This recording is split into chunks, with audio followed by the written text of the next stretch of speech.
All right.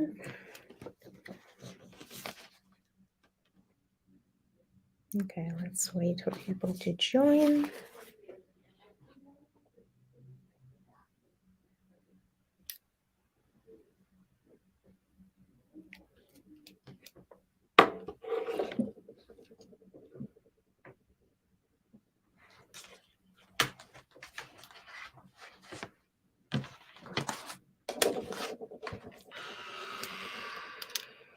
Hi, everyone. I'll wait for people to join, and we'll start within 2 minutes.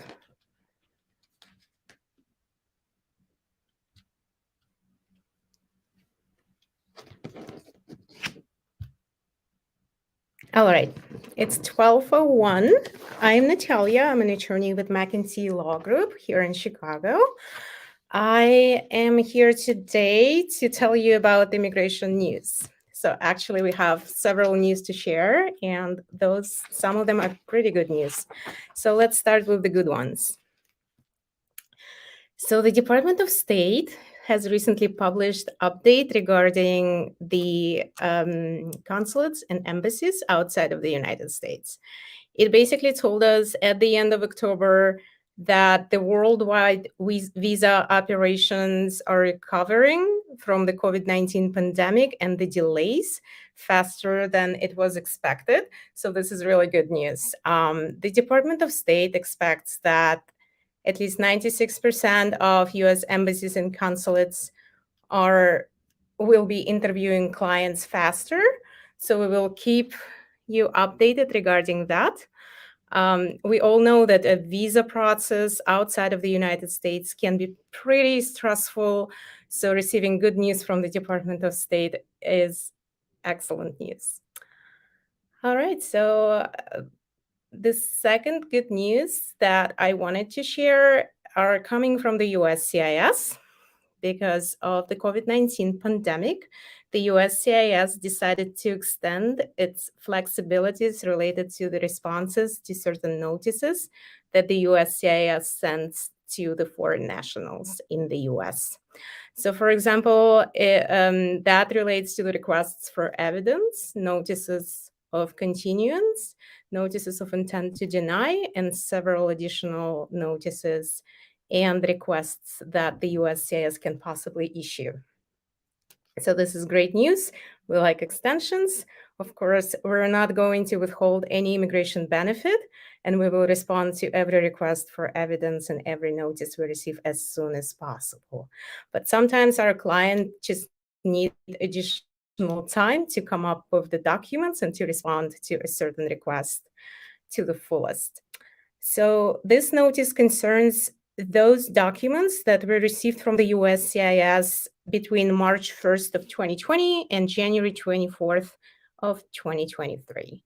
The USCIS is giving additional 60 days to respond to those notices.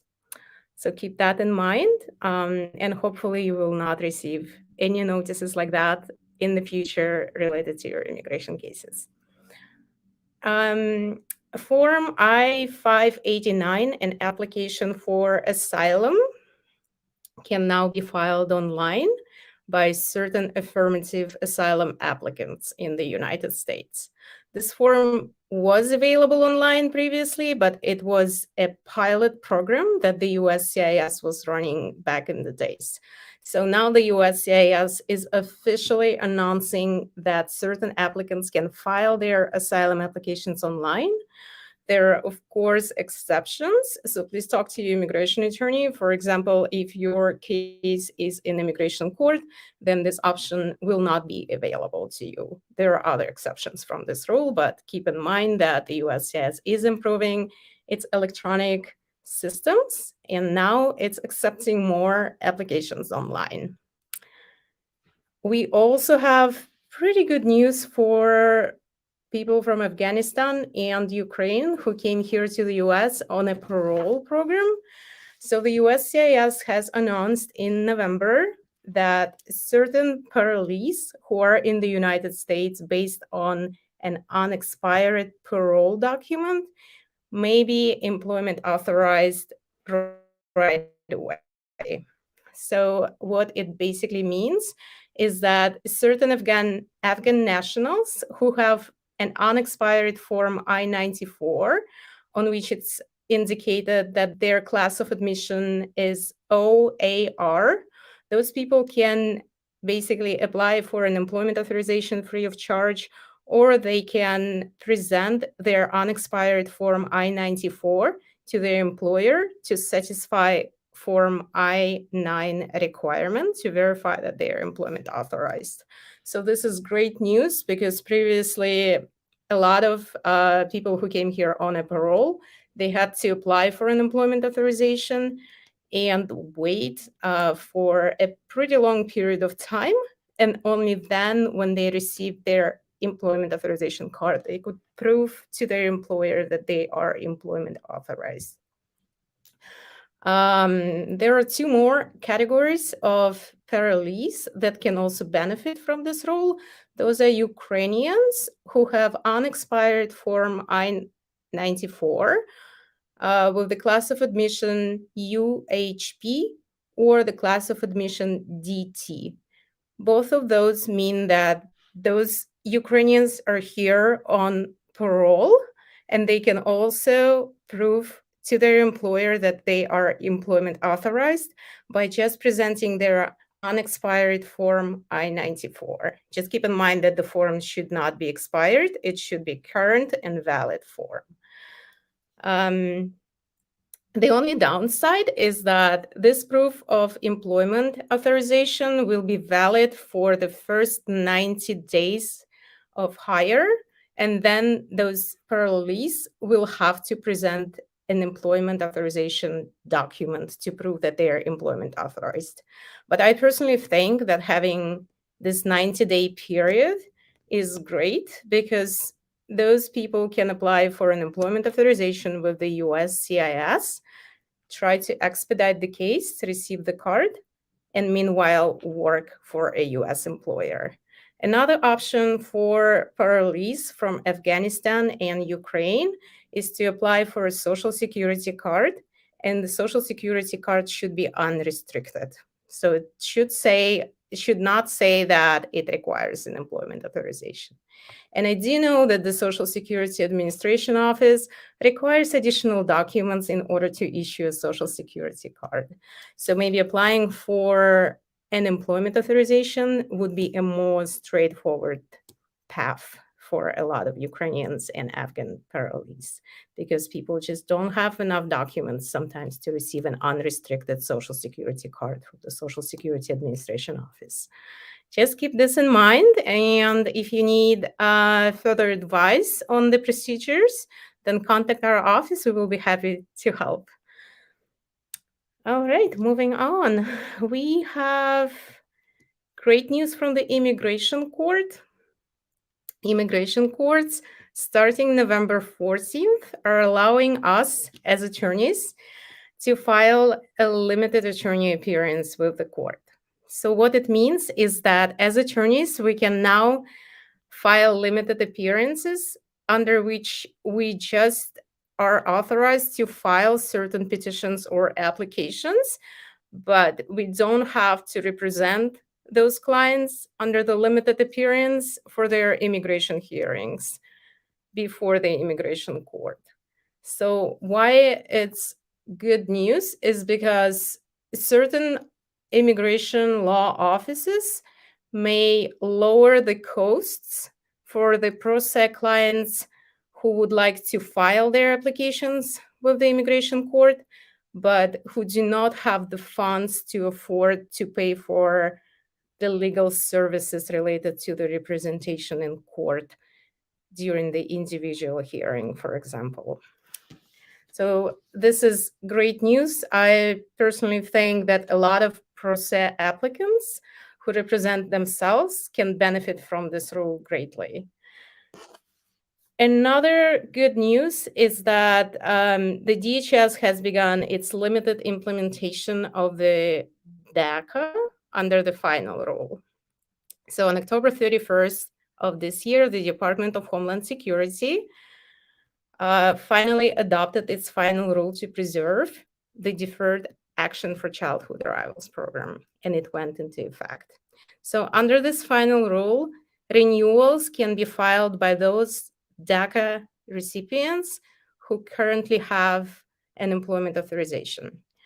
If it's a new filing or a filing that is treated like a new filing, then unfortunately, the applicants cannot file their applications for DACA just because there is an ongoing litigation in the federal court and we have to wait how it resolves.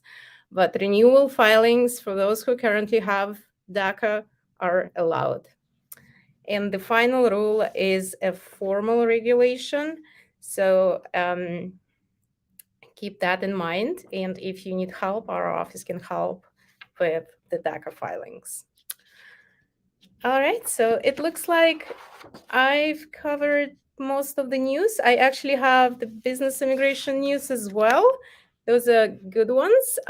So as attorneys, we do not need to file duplicate copies of Form I-129 with the USCIS.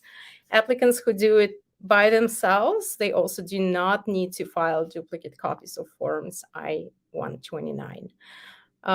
So for example, previously for our H-1B filings, we had to include a duplicate. For O-1 filings, we need to include duplicate.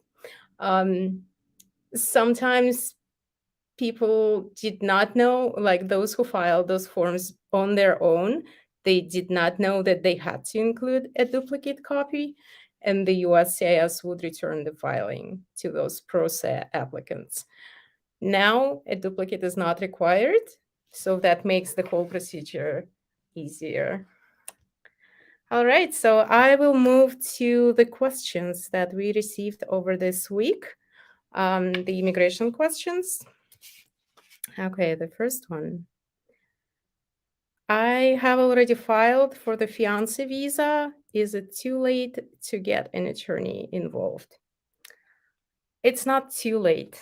An attorney can get involved even if you have already filed Form I-129F with the USCIS.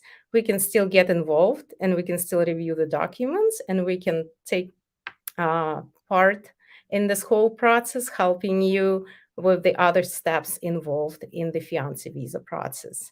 This process is pretty lengthy. It includes several steps.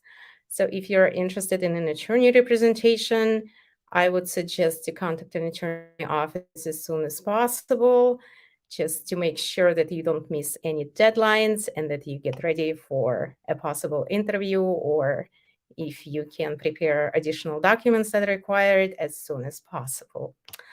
The second question we received here is, can I travel internationally on the temporary protected status? So the temporary protected status, for those who do not know, is a so-called TPS. It's a protection from the removal from the United States for the nationals of certain countries. This protection is given to protect people from going to their home countries because of an ongoing civil conflict, humanitarian disaster, or a war. So there's a list of countries that are included in this regulation, and the USCIS sometimes extends a temporary protected status for certain nationals or adds the nationals of a certain country to the list. So for example, in 2022, Ukraine was added to the temporary protected status. So the nationals of Ukraine who meet certain requirements can also apply for a temporary protected status. So back to the question, if someone who has a temporary protected status in the US cannot, unfortunately, travel internationally without having an advance parole document. So it's a certain travel authorization that the USCIS issues on a discretionary basis to those who have a temporary protected status in the United States. To request a travel authorization from the USCIS, those applicants have to file a certain form with the USCIS and also mention the purpose of travel. Why the international travel is not allowed based on this document is because the temporary protected status doesn't necessarily give legal status to someone to to travel outside of the United States and return in the same status. Unfortunately, this temporary protected status only works for a person for as long as this person is in the United States during the approval of the temporary protected status according to the USCIS approval notices. So if a person travels without having a travel document, if that temporary protected, if a person who has a temporary protected status travels internationally without having an advance parole, unfortunately, this person cannot return to the United States as a person with a temporary protected status. This person will lose this status once he or she exits the United States without having a travel document. The next question, if I am a US citizen, which of my relatives can I sponsor for a green card? So there are immediate relatives, certain immediate relatives that you can sponsor as a US citizen for a green card. It's your spouse, your parents, and children under 21 years old. So if it's your parents, then of course you need to prove that they are your parents. If it's your spouse, you need to have a valid marriage certificate. If it's your child, then a birth certificate. There are additional documents that will be required from you. And as a US citizen, you can file a petition for an immigrant relative only if you are 21 years old, or older. There are also non-immediate relatives, and this is called a preference category relatives that you can file for. So you can file for sons or daughters, meaning that your sons or daughters who are over 21. You can also file for married sons or daughters, so those who are over 21 and married.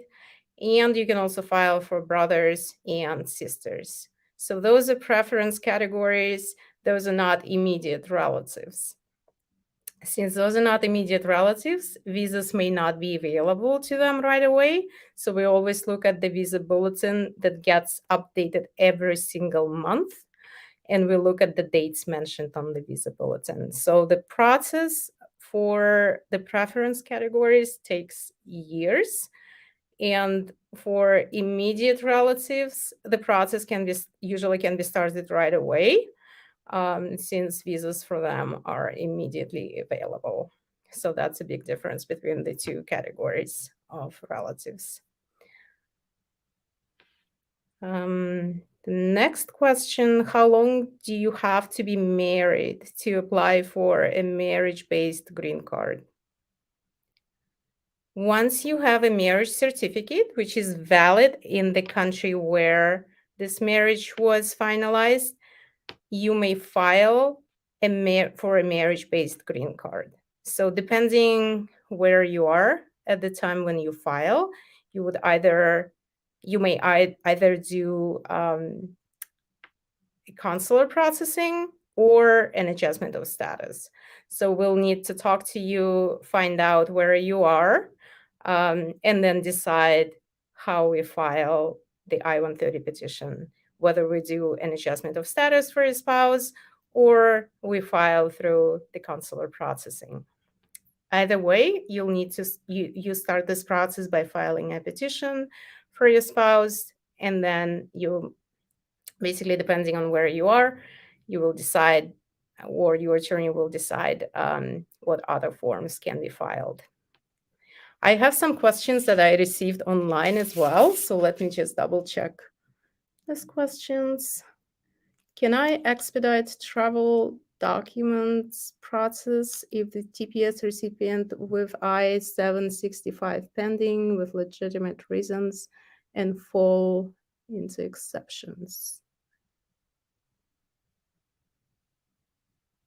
So normally, regardless of the category under which an I-765 form has been filed, an applicant may request to expedite the adjudication of the processing of the form as long as the applicant meets certain requirements for the expedited review of the form. So the most common reasons to expedite Form I-765, an application for an employment authorization, are financial hardships or humanitarian concerns. So those, at least our office uses those two reasons pretty often in order to expedite the pending I-765 applications. This expedited process is completely discretionary, so it's up to the USCIS to decide whether they will expedite the processing of the form or they will deny the expedited processing. It also depends on how well you document the reasons for the expedited review. The USCIS normally does not request any additional documents to prove that you have any financial hardships or humanitarian concerns. So not right away, but they may get back to you via email and request certain documents to prove your situation and the reasons for the expedited review.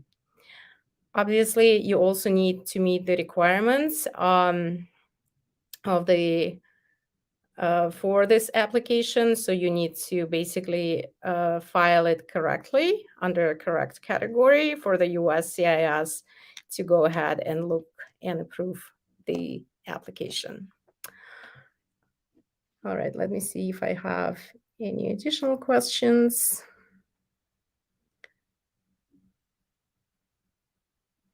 Okay, here's a question that I received this week. Can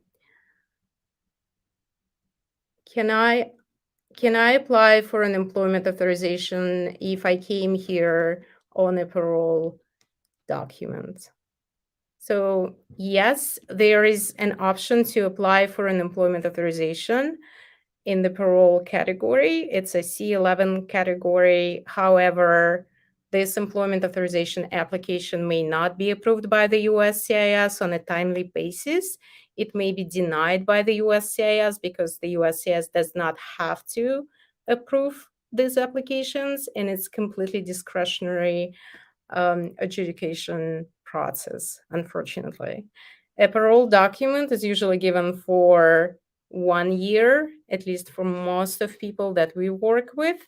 I was successful filing for an employment authorization for certain foreign nationals, and I was successful getting the employment authorization, but this is within 3 or 4 months, but this is more like an exception from a general rule. Usually, applications for employment authorizations filed under C11 category, which is parole, usually they are pending with the USCIS for at least 9 months. And the parole and the stay authorized under parole is usually 1 year. So most of the time, it just does not make sense for certain parole applicants to file for an employment authorization, but that's possible.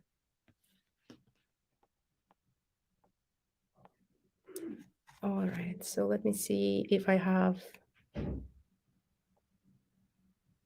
questions on Instagram. I have a question, one more question here. On current visa, would that cause any troubles at the port? I'm not sure if I understand this question correctly. It depends what kind of visa you have, what kind of US visa you have. Is it an immigrant visa? Is it a non-immigrant visa? Also, it depends on your particular circumstances, on your particular immigration history. So I would need more information to answer this particular question. All right, so there are no more questions, and I hope you guys have a nice weekend. Enjoy the weather. It's very sunny in Chicago, very sunny and crispy. So enjoy it, and we'll be back next month for the first Friday. Bye.